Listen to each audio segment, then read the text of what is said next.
Merci Victor Matet pour l'essentiel. On vous retrouve dans moins d'une dizaine de minutes. Et comme promis, Véronique Auger est avec nous de l'avenue Avenue de l'Europe, le magazine consacré à l'Europe sur France 3. Merci beaucoup Véronique d'être avec nous. On va parler bien sûr de la conséquence, on le disait, de la crise des réfugiés, de la crise des migrants en Allemagne sur la composition du gouvernement, un véritable casse-tête pour la chancelière Angela Merkel. Voilà, alors d'abord, il faut quand même faire un constat, c'est que en 2 ans, l'Allemagne a quand même réussi à accueillir 1 200 000 réfugiés. C'est quand même à des années-lumière de ce que la France a pu faire. C'est donc une réussite qui est due à la fois à la volonté politique de la chancelière Angela Merkel, mais aussi à la mobilisation de la population. Et puis, donc derrière, c'est tout l'État qui s'est mobilisé pour essayer d'accueillir ces millions de réfugiés.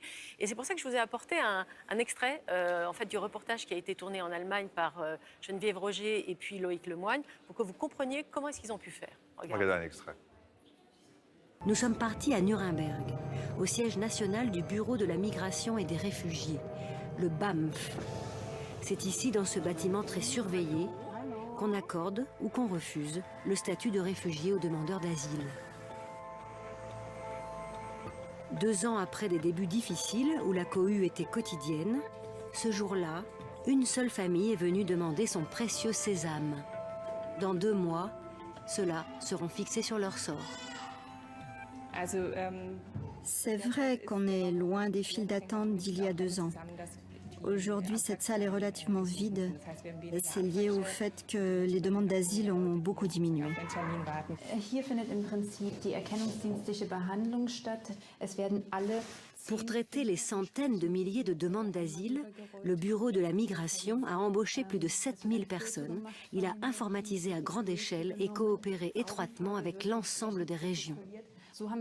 C'est comme cela que nous avons réussi à diminuer le nombre énorme de dossiers en cours de traitement, jusqu'à retomber aujourd'hui à 80 000 dossiers à traiter, c'est-à-dire que nous sommes revenus au niveau de janvier 2014. Un extrait du magazine qui sera diffusé demain dans l'Avenue de l'Europe à 23h30 précisément sur France 3. Alors on l'a vu cet extrait. Pourtant, Véronique, les élections législatives de septembre d'abord et l'accord de gouvernement que cherche aujourd'hui Angela Merkel ont été totalement bouleversés par la présence massive des réfugiés. Oui, alors il y a eu d'abord le choc de septembre où le parti d'extrême droite AfD, Alternative pour l'Allemagne, a fait un score incroyable qui est de 12,6% avec 92 députés au Parlement. C'est absolument du jamais vu. Ensuite, Angela Merkel a cherché à faire un premier accord de coalition de gouvernement avec la CSU, qui est son allié bavarois et qui avait là connu aussi un échec dans son fief en Bavière, parce que tout simplement en Bavière, c'est par là que sont passés tous les réfugiés à Munich. Je ne sais pas si vous vous souvenez de ces images. Et donc, elle a perdu beaucoup de points par rapport au parti d'extrême droite. Donc Angela Merkel a cherché à faire un accord de coalition avec ces gens-là, avec aussi les Verts et avec la droite libérale. Et ils se sont tous écharpés sur beaucoup de points, mais en particulier sur le point des réfugiés et surtout de ce qu'on appelle le regroupement familial, c'est-à-dire la possibilité pour les réfugiés qui ont eu l'accord, qui ont eu l'asile, de pouvoir faire venir leur famille. Ça a échoué. Et là, la coalition qu'elle essaye de faire maintenant, c'est avec les sociaux-démocrates, qui sont en fait le SPD, qui est assez à gauche, et qui là encore essaye que la politique de l'immigration soit assez ouverte et reste ouverte. Mais là encore, ça, on ne peut pas dire que ça a été un succès, puisqu'il y aura maintenant des quotas. C'est-à-dire que l'Allemagne n'accueillera pas plus de 180 000 à 220 000 personnes par an. On reste quand même très au-dessus de ce qui est en France.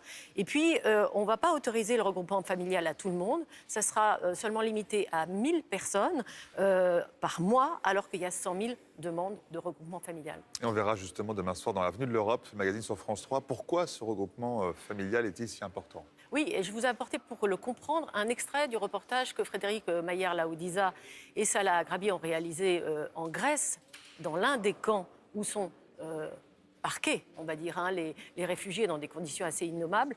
C'est l'histoire là d'un Syrien qui s'appelle Khaled. Écoutez un extrait de son histoire. On va regarder. Khaled acceptera de nous parler.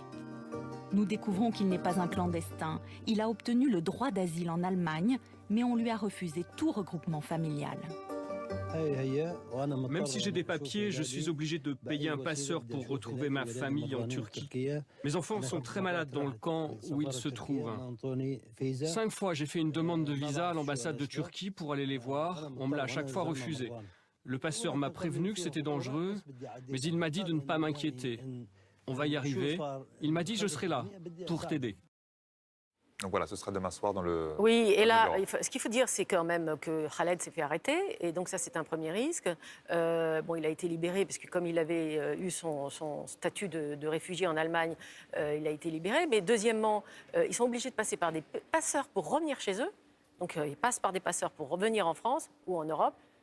C'est 1 500 € à chaque fois. Et les risques, c'est d'être tués, arrêtés ou de mourir dans le fleuve qui sépare la Grèce de la Turquie. Donc, c'est très dangereux. Merci beaucoup, merci infiniment Véronique Auger. Donc ce sera donc à découvrir dans le magazine Avenue de l'Europe demain soir à 23h30 sur France 3, ce magazine concernant justement la crise des réfugiés. Merci d'avoir été avec nous pour cette chronique Europe.